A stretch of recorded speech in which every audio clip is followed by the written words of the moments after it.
Elio, Yeah. a really challenging script. Yeah. You're dealing with trauma. Yes. You're dealing with a lot of emotion. What was it, initially, how do you want to focus the story, kind of keep it within the character, but you also have to set up multiple worlds? Well, I mean, for us, it's not so much about the multiple worlds, it is about the main relationship. So Elio's main relationship is that Elio wants a friend. He wants somebody that understands him.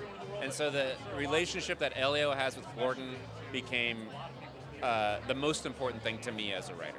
That we deliver that and the audience is connected into that. Because otherwise we can do as many worlds as we want to, but the audience is going to get bored, right? I'll get bored, right? I think it's mostly about that relationship, yeah. But really, it all sets up with the trauma. Yes. Yeah, and that was that really important element from the beginning when you're writing. We got to keep that in there as a catalyst for the story. Yes, I think Elio shares kind of a measure of trauma with Gordon in a way. I think it's about finding somebody that understands you, and that's what Elio finds in his best friend. Yeah.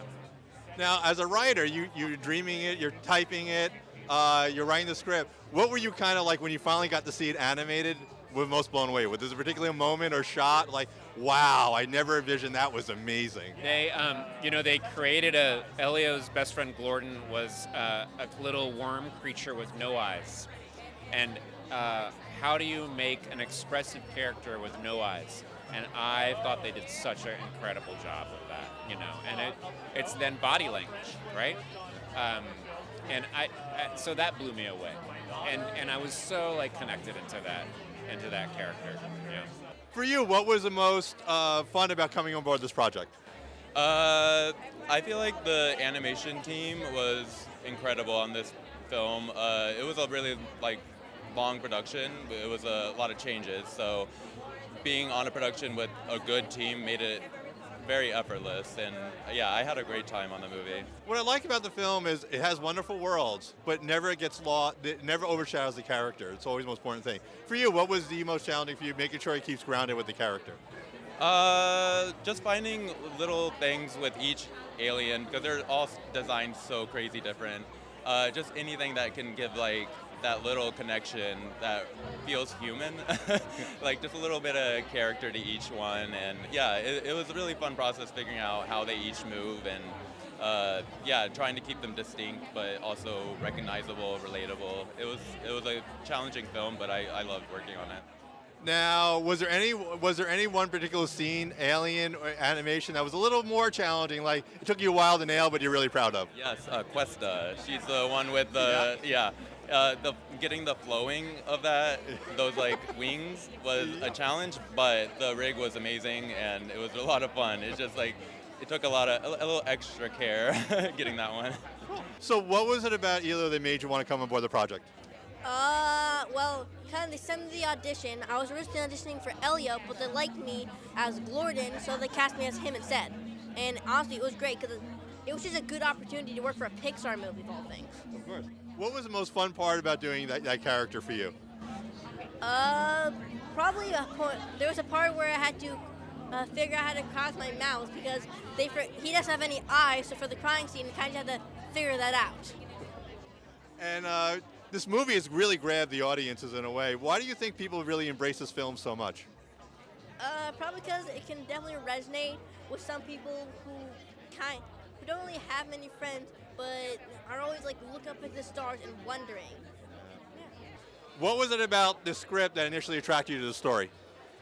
The fact that we could create a whole world in outer space that hopefully people hadn't seen before, that it felt like a really beautiful, upbeat place for Elio to go. So And how about for you? Oh, I was going to say the military. That's good. Yeah. No, it was interesting. We had to do a lot of research on how women, their hair is tied and all that. How about for you? Yeah, it was the same, but also the people involved on our project was an incentive and very attractive to get to work with such a talented group of folks. I feel like I'm a little bit like Elio growing up. I was a real space nerd into UFOs and wondering what else was out there, so got to channel that into this film a lot. What I like about the film, while you have these beautiful worlds, but it doesn't take away from the core character relationship. Elio's went through trauma, the building of the friendship. How was it for you kind of getting the design, always making sure the characters are front and center? Well, the why don't you take that one? Oh, it's always like about what's the. I was gonna say the good guys and the bad guys, but anyway. But it's always like the true self, like Elio is fighting for. I think that's the biggest part, about all the characters that we have. It's like we wanted to dig deep into their character, and then there's an arc, going through the whole movie, trying to figure out what he really wants. And for you, was there any particular challenging scene or sequence? This one took a little while to get to. I think overall the communiverse sequences were like the most challenging, just coming up with that world, what that would look like, and we wanted to do something that was different from anything else we've seen, so I would definitely say that was the biggest ask of the film. And for you, what was the most fun? What was the most fun? Let's see. I mean, for me, maybe making aliens take over all the computers in the control room and figuring out how they would communicate with us and how we would, what that would look like. That was fun.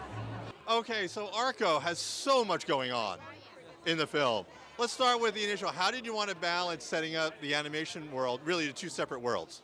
In fact, when I was a kid, I didn't like when movies were lying to me and adults were lying to me. So I wanted to see the audience in the eyes. Watch the audience in the eye and tell them the truth and tell them this is the world we live in. It's not an easy world, but if we try hard enough and imagine hard enough, maybe we can create a better world. And that's the whole movie about. And for you, what was most fun about your character? What was fun about my character? I love how Arco is really adventurous. He's very sweet. He loves everyone, and I'm very, very happy what Hugo did with the movie. And I hope everyone can see that imagination is very important, especially when you're an adult. Yeah. One of my favorite parts of the film is you're touching on a lot of themes, obviously, but it always comes from the character. Everything. Did you always want to keep it grounded with your character so you can explore your other themes too? I mean, everything in the stories I like are character-driven stories, and also I feel like the movies I like are natural, feel natural. And most of the time when I see things, scripts, it feels mathematical, and because they try to put people in situations, and me, I just try to go with the flow of the characters, and I think this is really important. Okay, so let's go back to the original story, Little Ami. Beautiful story. You're dealing with a lot of things, a baby, a child growing up, and also post-war trauma. Yeah. So what was the process of kind of distilling the story and kind of, putting that all together?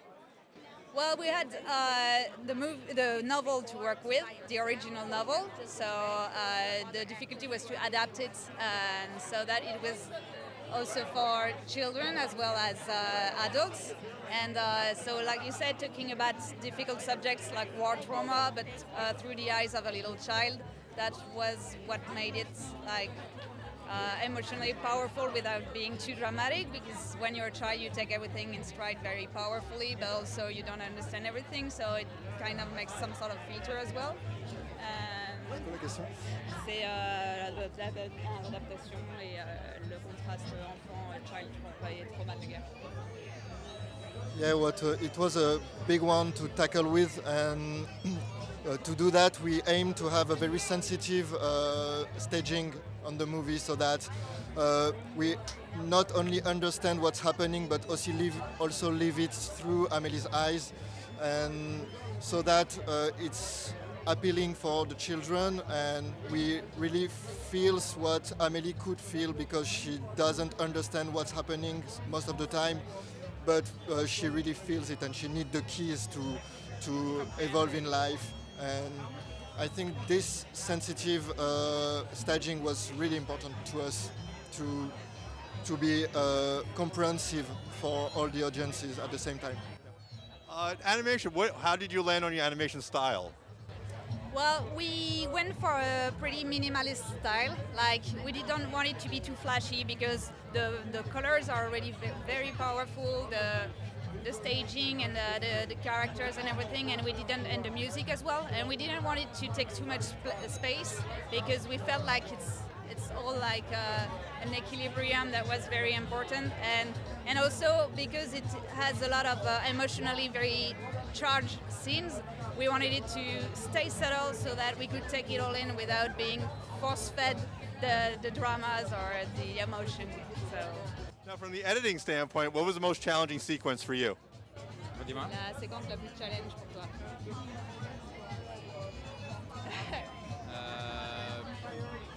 Peut-être. Compliqué. Ouais, je dirais ça.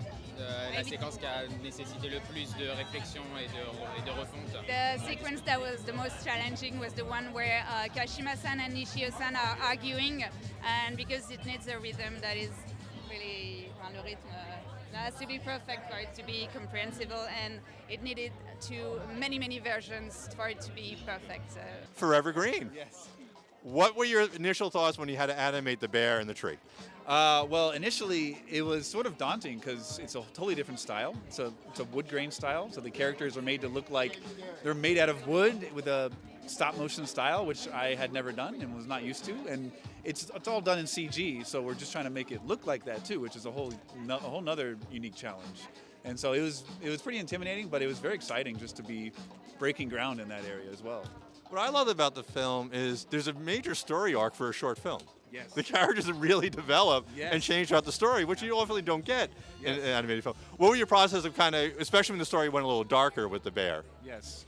Yeah. Well, I love that we have the valley moment where where the bear is in desperate need of saving grace from the tree, and the tree essentially lays his life down for the bear. I think that's a fantastic theme and element to the story, and it really resonated with me. I'm a Christian, and so it's a gospel theme, and so the project itself really resonated with me on a very personal level, and so I really enjoyed working on the project. And I thought the ending was beautiful with, the acorn growing, like the tree coming back. What were your thoughts on animating that, which I thought was such a beautiful ending to a really tragic story? Yes, yeah, well, having to animate the tree actually growing was a unique challenge because it was sort of, again, stop motion and showing the passage of time, so it's like a time lapse shot, which was unique and tough, but it was a lot of fun to do, and just problem solving that was great, and be able to show the resurrection of the tree was fantastic. So okay, so KPop.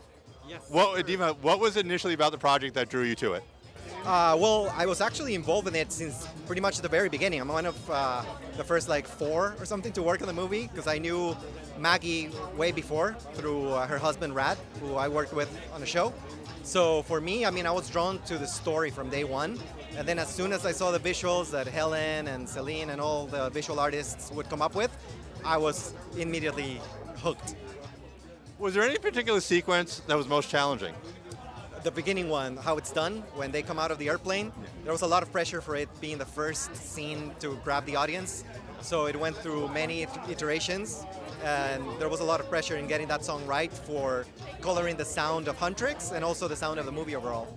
Yeah, and if we go to talk about Golden for a moment, if that scene doesn't work, the film really doesn't work. Absolutely. What was the challenge of especially Golden, because it's such an emotional scene? Yes, well, Golden, kudos to the other writers like EJ and Mark especially, and the people from Black Label who produced it. Knocked it out of the park, and obviously became kind of the anthem of the movie. And you're totally right. Without that being right, the movie wouldn't be the same. So. And finally, this movie is really resonating with audiences in a way you haven't really seen before. It's connected globally. What do you think why it's ingrained itself in the audience so much? I think I can talk from experience, because I'm from Costa Rica myself, and I grew up in a Chinese family in Costa Rica, so all kinds of cultures clashing. And I feel like this movie is special because it talks to everyone. I read it, and people love it in Latin America, they love it in Asia, they love it here, because it's a story about overcoming your fears and just kind of bettering yourself in a way that I think you don't need to be on any specific culture to really get it. Baloney Tony in your dreams. What was about the character that said, I've got to play this part? He was hysterical to me, and he had some heart to him. It just was a fun movie overall. It was some things I hadn't seen before. I was like, yeah, let's do this. One of the things I actually loved about the film, in a very short film, you get so deep into character, all the characters in the story. How do you like balancing that when you have good drama, but also good comedy mixing in with it? You got my director, Alex, he was in there guiding the way. I just followed his lead. Was any all right? So what was your favorite moment? Like your favorite Baloney Tony character moment? Laser farts, I guess. I don't. That was crazy. Or just cracking jokes, being stupid. It was so much fun to play. Snow Bear, loved it. What was it about the decision to make the animation hand painted? Well, that's what I do. I don't do computer animation, so my love is drawing, and that's why I breathe drawing. And so I get up in the morning, I'm thinking about animation. So the only way I could do it was doing it that way. And so and the other thing too is that there's so much CG animation out in the world. There's so many other mediums that are gaining attention, and hand drawn is kind of taking a back seat. I don't want it to go away, so I keep doing it. And all right, but you have to produce the film.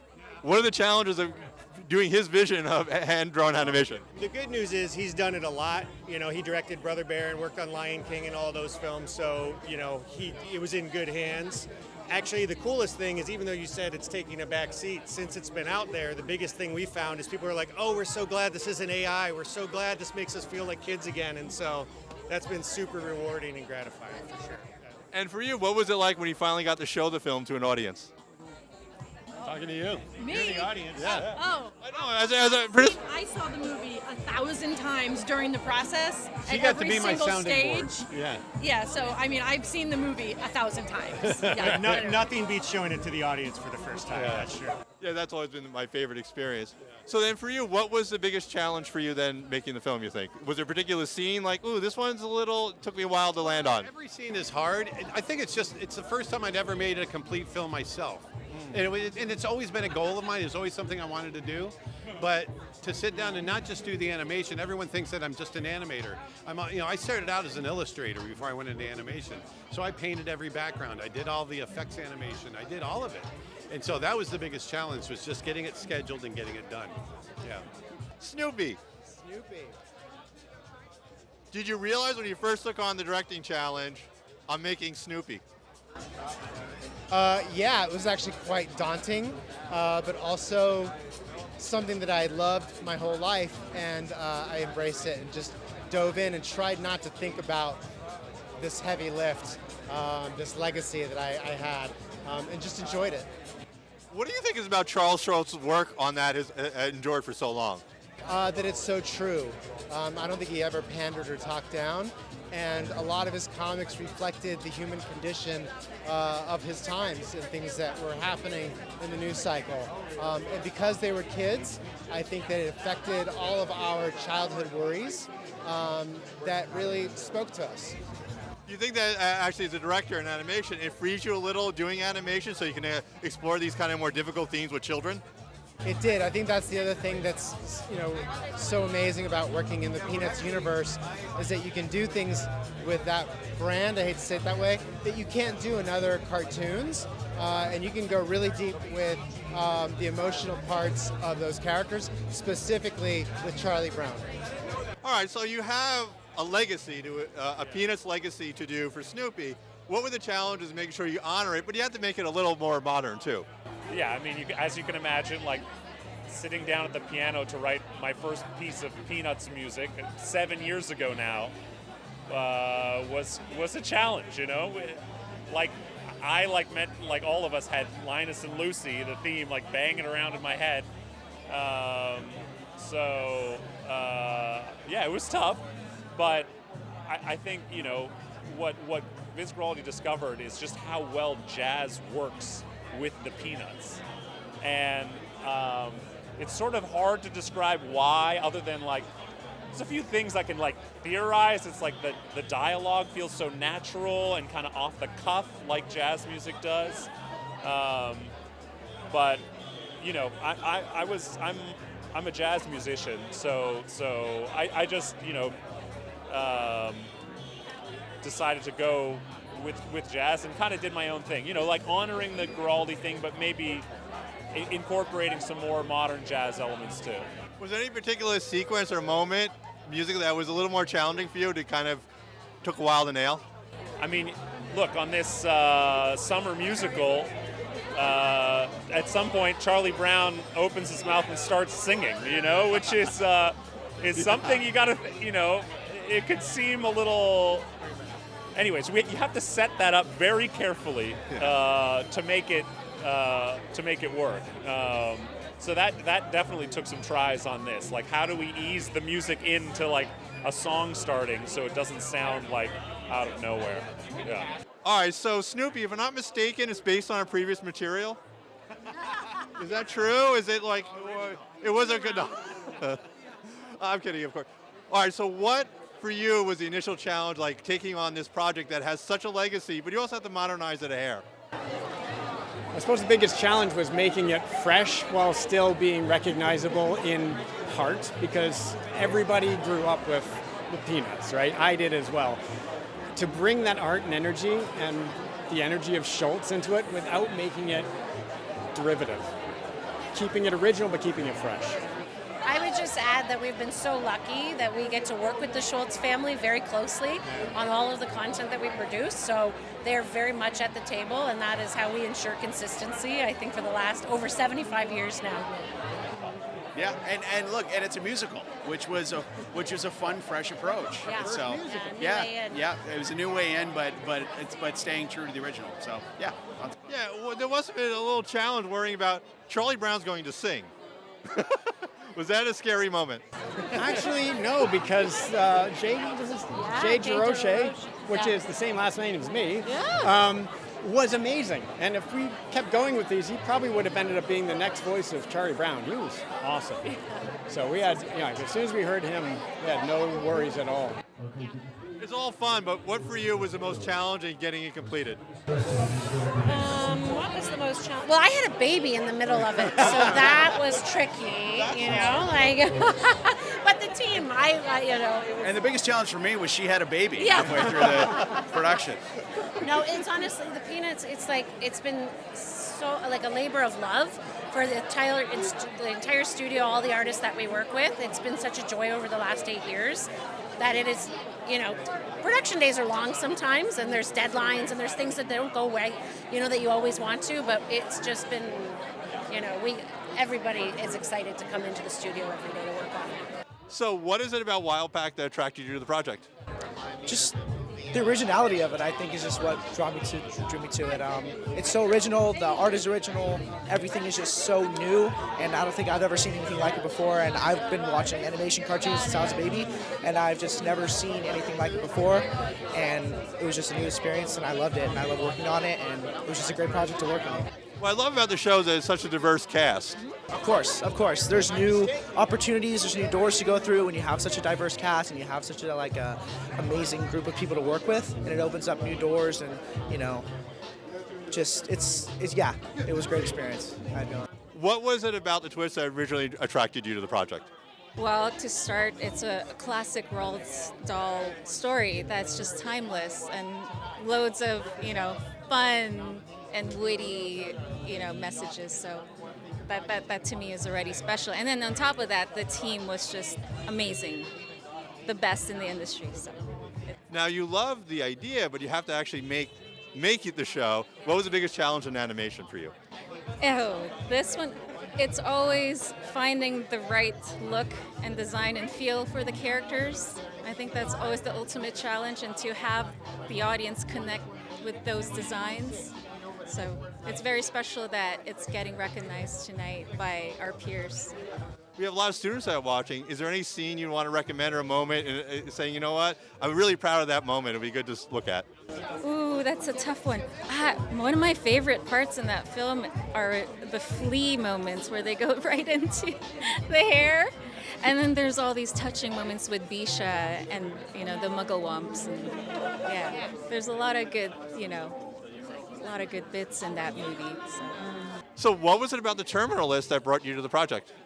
I just love stories that are centered around truth and reality of what all our troops go through or potentially could go through, to protect us and keep us safe. And to me, that's what I'm about. I'm about authenticity and truthfulness and honesty, and I love storytelling, so that show just connected with me. As an actor, it must help you knowing that you had a lot of, military help on that. experts guiding you. Did that really help you ground your character so you know what they were going through as military, but also emotionally? Absolutely. I think there's an important requirement for us as we're telling somebody's story. We want to represent them effectively and correctly. And so it's really important that we're up there showing the world the closest to the truth of what they might have experienced on those battlefields. And so, yes, we did a lot of training. Yes, indeed. Switching gears a little, you're here at the Anime Awards today. What is it about animation that you love? Growing up, I loved watching cartoons. I loved watching just animation, and to me, some of my favorite new movies are in animation. And so, to be able to come here and support the craft, support the art, I think it's one of the most important things we need to do. We need to show up, show out for our friends, and just cheer on this beautiful medium that we're using today. What was it about this project that initially attracted you? Oh, I love this project. I think the story is so incredible, and just like Orion and his story, that's what really attracted me to it. All right, but now you have to actually make it. You might love the story, but you have to make it. What was the biggest challenge? I think not necessarily a challenge, but one of my favorite things is when I was working on the film, they had a camera on my face so that they could match the speaking of the character to my face. So if you look at the character, it kind of looks like me. So that was really interesting. That's a lot different than I would expect. That's kind of a weird experience. Yeah. What do you most love about your character, though? She's a know-it-all. She's a know-it-all, and it's kind of fun to play a character like that. All right, so what was about this project that made you want to come on board? Oh, well, My Sweet Carol is an animated movie, interactive movie. It's a dedication to my mother, which unfortunately left a few years ago. So I think it's really important because it's our legacy, you know, whatever our parents, our beloved ones teach during, you know, our childhood. And definitely she was really important for me. So not only for this, but it's also an allegory for the women's rights. Since I come from Italy, and you know, Italy it's still a little in delay about women's rights in general, especially discrimination regarding women, but also gender, ethnicity, and etc. So my sweet Carol is this. And what was the biggest challenge from the animation standpoint? Well, the fact that we adopted the traditional animation frame by frame, we didn't use any shortcuts at all. We didn't use any kind of automation. We basically, the old-fashioned way. So I'm really proud of my wonderful team. It's a small team, by the way. It's about 5 to 10 people. So really, I'm really proud of what we have done and what we have achieved, by the way. Especially for Italy, that it's also in animation. It still have a lot to learn. What is it most about SpongeBob that drew you to the project? I think this project kind of tried to go back to the roots of the character and to the first seasons. And the director is Derek Drymon, who was involved from the beginning of the show. So it was really, really going back to the classic. And I really, really like more like that kind of classic cartoons. So yeah, I think that was my hook. Was there any scene that was particularly challenging this one to animate? Yeah, there was like this is like a flashback scene that I had to hand animate and hand paint the whole thing. And it was challenging and took a bit like long months, but it ended up looking nice, I think. So what was it about Sims and Fortnite that said I've got to be on board this project? Well, they told me, yes, as a consulting producer and occasional director, they said, well, we have another special project. I've been directing all the special projects. I said, yes, but we're going to get our good friend Erik to co-direct, and the two of us, we did that, and we knew it was going to be pretty big because Fortnite is just a little popular. Just a little popular. And so was that Simpsons thing, if I'm not mistaken? Okay, we have some certain popularity as well. So I guess the two popularities together was like, so yeah, and it worked out well. So it was a great script, really great work. Again, our writers are tremendous, and they did a great job, and we had a lot of fun doing it, and a lot of interesting hard work went into it, and we're figuring out the Fortnite designs in Simpson Land and how they're going to look back and forth here and there. But it was all good and all came out really great. So we're very happy. Was there any kind of design in Springfield that was most challenging? Like this one took us a little while to get a handle on. One of the hardest things was there was a sequence where we were showing Fortnite Island changing into Simpson Island in a kind of a conglomeration, and that took a little while to figure out so it would be recognizable and work out. And certain things we kept, certain things we took out just because it's a little distracting. We don't need this for right now. So, yeah, so that was interesting, and also just getting the characters right. You know, there's one character in particular that, well, I forget the name, but it had all sorts of different designs. So we said, well, which version shall we do of this character? What was it about this project that initially attracted you to it? It's just so weird. It is weird, and so am I. It's just weird and goofy and fun, and I love all the different animation styles that make up the wonderfully weird world of Gumball. And I don't know. I love being on it because I never know what's coming in the next script. So for your character, what do you enjoy most about the character? He's so unpredictable. Getting sent to script, I am so excited to learn what shenanigans he's going to get into because I really have no clue what to expect. As an actor, that must be really pleasurable for you, not knowing what you're doing and kind of stretching too. Yeah, it's a challenge, but I love it. Is there any particular scene or moment that stands out for you? Like, wow, this one was special. Oh man, I love witty jokes. I'm a wordplay guy, and so whenever they can throw in a pun or some wordplay, that's always my favorite. Okay, so what is it about Lulu that you're most proud of? Oh, that it's about kindness. Lulu is a cool, confident, enthusiastic rhinoceros, and she's going to the park to celebrate Community Unity Day, which is all about kindness. And she gets derailed when she's kind of bullied and doubted, but she finds her way back to her goal. Kindness, spreading kindness, doing an act of kindness every day, and I feel like that is what the world needs, and it's like a confidence-boosting, sort of joyous musical. I'm talking. What are you most excited about? Yeah, I mean, it's the overarching theme is about replacing judgment with curiosity and inspiring people from all walks of life just to think a little more, I don't know, better, and be better to each other. And so we're just super gratified to be here and to get this recognition. It's amazing. All right, so you write the thing, but what was your reaction when you saw your words on the screen with the animation the first time? Oh, it's the best thing ever. And what I learned is that it takes so many talented, creative people to bring something animated to life. And this is my first project in animation.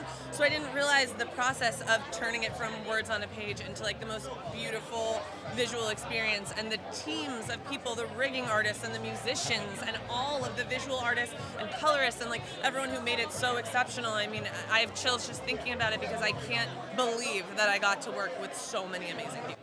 I'm sure you love every moment of it. Was there one special one on the screen? Like, I'm really proud of that when you saw it for the first time? Yeah, I mean, I think the opening scene, just seeing that come to life, it was so much anticipation. It takes so long for these things to be, people see it and they just think it pops up. But the years of work behind it, to see it with the Apple logo and the whole thing, it just really, I don't know. That was the moment for me. That it was really real. Yeah. So, for you, what has been the greatest part of doing The Simpsons? The best part about it is that it's very rare right now to have a production that is so focused on performance, and so they really push their animators to get as much out of the performance before it gets sort of finished off overseas. And so as an animator who's worked for Disney for like 25 years in features, it was a nice sort of transition. It wasn't completely television. It was sort of somewhere in between features and, very limited animation. So it's a very high-class production in that way. Okay, so what for you, looking back, is there in your episode or any of the episodes was most challenging? Something that took a little while for you to kind of nail, but like, wow, I'm proud when we got it right.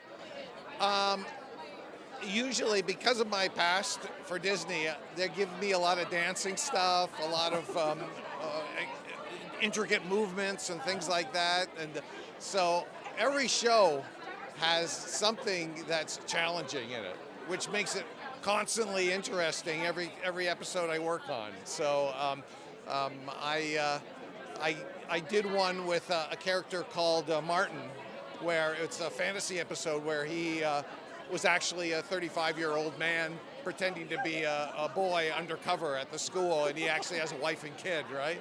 And so that was kind of fun to do that character against type, you know. And I won an Emmy for that. So that was a good thing.